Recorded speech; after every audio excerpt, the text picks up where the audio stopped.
It's interesting when you talk to business owners about why they don't take the initiative to invest in IT. Oftentimes it comes down to the fact that they have good people in place. They want to believe their people. They want to believe that their IT is in a good spot because it's not creating a lot of pain. Ironically, though, it's during those situations that we're oftentimes brought in because there's a pain that is uncovered by an unfortunate experience, a backup that didn't recover like it was supposed to, a security breach in an organization.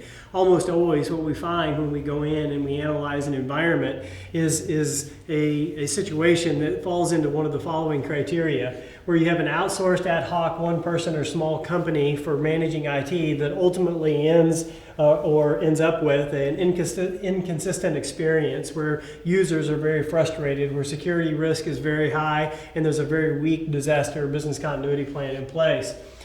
You may have a full-time in-house IT contact in an organization, and it creates a little better experience, but ultimately what we find in those situations is that there's no long-term strategy, there's a single point of failure, and security and business continuity is still very high risk.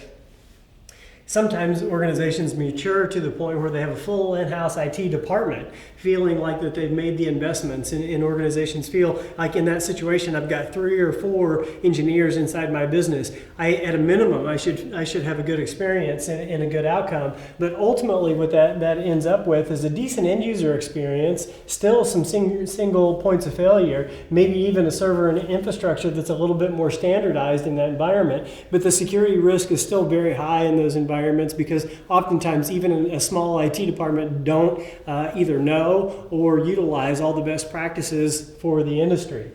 All the way up to hybrid support. I have good in-house people, plus I've got some outsourced individuals, and that creates an environment that does begin to bring some standardized environments. It does begin to introduce some best practices, but ultimately the disaster recovery and the business continuity and the security piece of the infrastructure is almost always degraded in some form or another. And what we find ultimately is it requires a full managed service solution in order for an organization to have best of breed when it comes to technology, where you can bring multiple subject matter experts who focus in the different areas. So we have security experts, antivirus experts, where we have server experts, Active Directory experts, where we have workstation deployment experts, all of the resources necessary to ensure that the IT experience is one of optimal performance. And it's only through a managed services environment where that can be realized in full.